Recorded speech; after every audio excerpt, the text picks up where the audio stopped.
সালামু আলাইকুম। প্রিয় ইবতেদায়ী পঞ্চম শ্রেণীর শিক্ষার্থী বন্ধুরা, তোমাদের জন্য অর্ধবার্ষিক পরীক্ষার লেকচারের খুবই গুরুত্বপূর্ণ এই সাজেশনটি তোমাদের জন্য 100% কমন থাকবে ইনশাল্লাহ। তো তোমাদের কোরআন পরীক্ষার জন্য এই সাজেশনটি খুবই গুরুত্বপূর্ণ হবে। তো এখানে আমি তোমাদেরকে পরিপূর্ণ সাজেশনটা দিই নাই, এখানে সম্পূর্ণ সাজেশনটা যদি তোমরা নিতে চাও সেক্ষেত্রে অবশ্যই তোমাদেরকে আমাদের সিক্রেট গ্রুপে যুক্ত হতে হবে। এবং তোমরা হচ্ছে যে কিভাবে পুরো সম্পূর্ণ সাজেশনটা পাবে এটা নিয়ে আমি একটু পরেই কথা বলবো। তোমরা অবশ্যই প্রশ্নটি মনোযোগ দিয়ে দেখবে। তো এখানে হচ্ছে তোমাদের পঞ্চম শ্রেণীর কোরআন পরীক্ষার জন্য এটা খুবই গুরুত্বপূর্ণ, বিশেষ করে যারা লেকচারে রয়েছে তোমাদের জন্য। তো এখানে হচ্ছে 3 নম্বরে তোমাদের প্রশ্নের 3 নম্বরে যে কাজটা করতে হয় তোমাদের, সেটা হচ্ছে বাংলায় অনুবাদ লিখতে হয় যে কোনো একটি সূরার। এখানে দুইটা সূরা দেওয়া থাকে মূলত, একটা হচ্ছে সূরাতুল ফাতিহা আর একটা হচ্ছে সূরাতুল ইখলাস। এখানে দুইটা সূরা দেওয়া আছে, এখান থেকে যে কোনো একটা তোমাকে লিখতে হবে। ইনশাল্লাহ এখান থেকে তোমার কমন আসবে।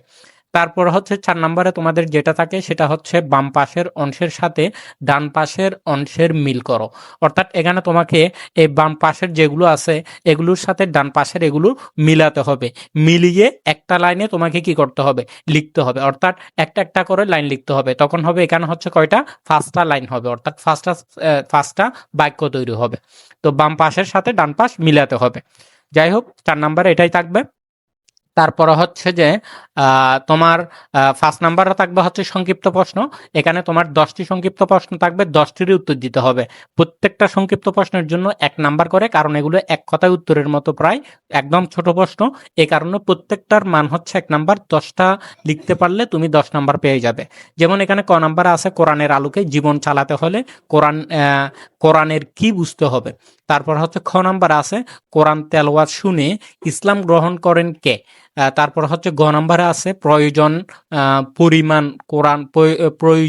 পরিমাণ কোরআন মুখস্থ করা কি। তারপর আছে সূরাতুদ দোহা, কোরআন মাজিদের কততম সূরা। তারপর আছে ও নম্বর কোরআন মাজিদে সেজদার আয়াত কতটি। তারপর 6 নম্বরে আছে সূরাতুল ফাতিহা কোথায় নাজিল হয়।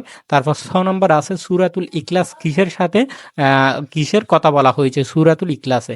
তারপর জ নম্বরে আছে তাসবিহ শব্দের অর্থ কি। ঝ নম্বরে আছে মাখরাজের শাব্দিক অর্থ কি। ই নম্বরে আছে মাদ্দা অর্থ কি। তো এগুলো হচ্ছে তোমাদের সংক্ষিপ্ত প্রশ্ন থাকবে 5 নম্বরে। তারপর 6 নম্বরে তোমাদের যেটা থাকবে সেটা হচ্ছে যে কোনো 2টি প্রশ্নের উত্তর তোমাকে এখানে দিতে হবে। কোরআন মাজিদে তেলাওয়াতের গুরুত্ব বর্ণনা করো। খ নম্বরে আছে কোরআন মাজিদ মুখস্থ করার ফজিলত সম্পর্কে একটি হাদিস আরবিতে লিখো। ঘ নম্বরে আছে সূরাতুল ফাতিহার গুরুত্ব আলোচনা করো। এবং 7 নম্বরে তোমার যে কোনো 2টি প্রশ্নের উত্তর দিতে হবে তাসবিহ অংশ থেকে। এখানে 3টি প্রশ্ন থাকবে তাসবিহ অংশ থেকে, তোমাকে যে কোনো 2টি প্রশ্নের উত্তর দিতে হবে। তো এখানে আছে ইলমে তাসবিহ কাকে বলে তার গুরুত্ব আলোচনা করো। খ নম্বরে আছে মাকরাজ কাকে বলে, 1 নাম্বার থেকে 5 নাম্বার মাকরাজের উদাহরণ সহ বর্ণনা করো। ঘ নম্বরে আছে নুন সাকিন ও তানবিনের নিয়মগুলো উদাহরণ সহ লিখো। তো এগুলো থাকবে 7 নম্বরে।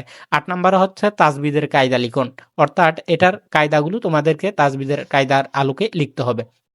এখন তোমাদেরকে বলে রাখি, তোমরা যারা হচ্ছে এখানে হচ্ছে সামান্য তোমাদেরকে সাজেশনটা আমি দিয়েছি।